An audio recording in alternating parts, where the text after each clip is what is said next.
Assalamualaikum warahmatullahi wabarakatuh. Apa kabar anak-anak semua? Semoga sehat selalu dan tetap dalam lindungan Allah Subhanahu wa taala. Jangan lupa salat 5 waktunya dikerjakan. Oke, sekarang kita masuk pada pembelajaran tematik subtema yang ketiga, pembelajaran yang ketiga. Ya, masih tentang perkembangan dan pertumbuhan pada hewan. Nah, kali ini kita akan mempelajari tentang karya dekoratif. Pada pertemuan pekan lalu, kalian sudah mempelajari dan berlatih tentang berbagai macam garis. Ada garis lurus, garis vertikal, horizontal, kemudian garis zigzag dan garis spiral. Kali ini kamu belajar menggambar dekoratif dengan pola atau motif hewan.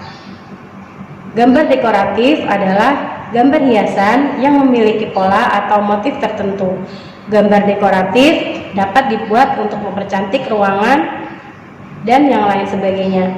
Kalian perhatikan gambar ini ya.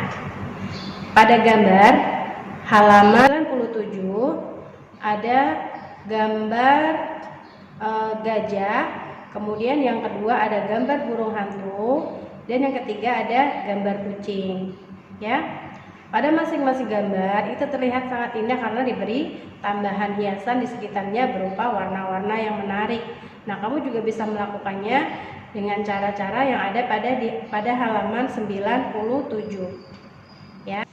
Ya, kemudian kalian boleh menggambar ragam motif ikan hias atau ragam motif ikan pada halaman 97 dan 98. Di situ ada cara-caranya. Yang pertama adalah carilah bentuk ikan yang kamu ingin buat. Kamu pengen buat ikan apa gambarnya ya? Kamu cari dulu gambarnya. Atau kamu ingat-ingat, mungkin kamu pernah melihat ikan yang ingin kamu gambar. Kemudian buatlah garis gambar bentuk ikan. Nah, kamu buat garis. Pertama garis lengkung seperti itu ya, seperti ikan pola dasar. Kemudian yang ketiga, isilah badan ikan dengan garis-garis lengkung. Jadi dikasih garis-garis lengkung ya. Garis-garis lengkung berupa sisik-sisik tempat yang kosong digambar dengan gambar hiasan ikan kecil-kecil. Kemudian gambar ikan kecil-kecil di sekitarnya ya. Nah, yang kemudian yang keempat, kamu tinggal mewarnai. Jadilah seperti ikan pada gambar halaman 98. Kamu bisa mempraktekkan gambar yang lain, yaitu ada kelinci ya. Kamu bisa warnai, kemudian kamu sempurnakan dengan beberapa garis-garis yang kamu pelajari kemarin. Oke, setelah kita menggambar ikan, kita akan mempelajari tentang tahap-tahap perkembangan atau perkembangbiakan pada ikan. Yang pertama, ciri-ciri ikan ya. Ikan itu bernafas dengan insang, seluruh tubuhnya ditutupi oleh sisik dan bergerak dengan sirip. Ikan ada yang hidup di air tawar dan ada juga yang hidup di air laut. Bisakah kamu menyebutkan contoh masing-masing yang hidup di darat dan di laut? Nah, meskipun sama-sama bertelur seperti ayam, tetapi ikan dapat bertelur sampai dengan ribuan kali dalam satu waktu. Jadi bertelurnya bisa ribuan telur. Hebat ya. Berbeda dengan ayam yang hanya bertelur beberapa butir saja. Telur ikan menetas menjadi larva, kemudian larva berkembang menjadi ikan kecil, dan ikan kecil tumbuh menjadi ikan dewasa.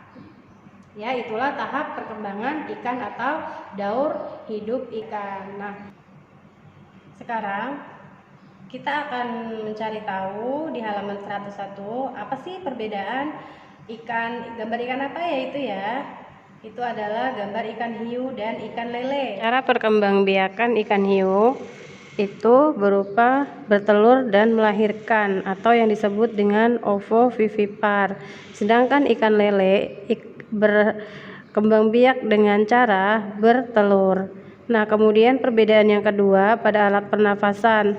Kalau ikan hiu itu terdapat 5 liang insang pada sekitar tubuhnya. Kemudian untuk lele itu hanya ada insang saja. Nah, untuk berikutnya perbedaan yang lain adalah di tempat hidup. Lele tempat hidupnya adalah di air tawar, sedangkan ikan hiu pada air asin atau air laut. Kemudian persamaan antara ikan hiu dengan ikan lele adalah sama-sama bernafas menggunakan insang, walaupun ikan hiu liangnya lebih banyak. Oke, selanjutnya perkalian lagi ya. Kemarin sudah kita bahas tentang cara perkalian dengan susun ke bawah, dan sekarang kita akan latihan dengan soal cerita. Di halaman 102 ini ada sebuah contoh. Sebuah peternakan ikan mujair dapat menghasilkan 132 ekor anak ikan mujair dalam waktu 1 bulan. Nah, berapa banyak anak ikan mujair yang dihasilkan peternakan tersebut dalam waktu 2 bulan? Jawabannya 132 ditambah 132, karena yang ditanyakan adalah 2 bulan ya. Jadi bulan pertama 132, kemudian bulan yang kedua 132. Jadi 132 ditambah 132 sama dengan 264 ya.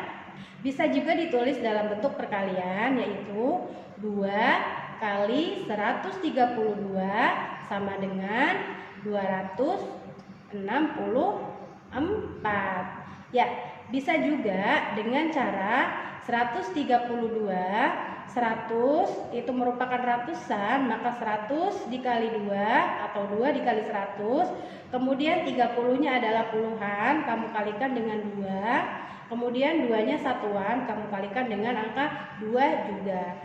2 dikali 100, 200, 2 dikali 30, 60, 2 dikali 2 sama dengan 4. Kemudian kamu garis dan kamu tambahkan dari atas 0 dengan 0, 0 ditambah 0 ditambah 4 adalah 4, 0 ditambah 6, 6, kemudian 2 diturunkan. Jadi hasilnya adalah 264. Nah, untuk ayo berlatih halaman 103, coba kalian kerjakan di rumah. Kemudian hasilnya nanti kamu salin pada Google Form yang nanti ibu kirim share linknya.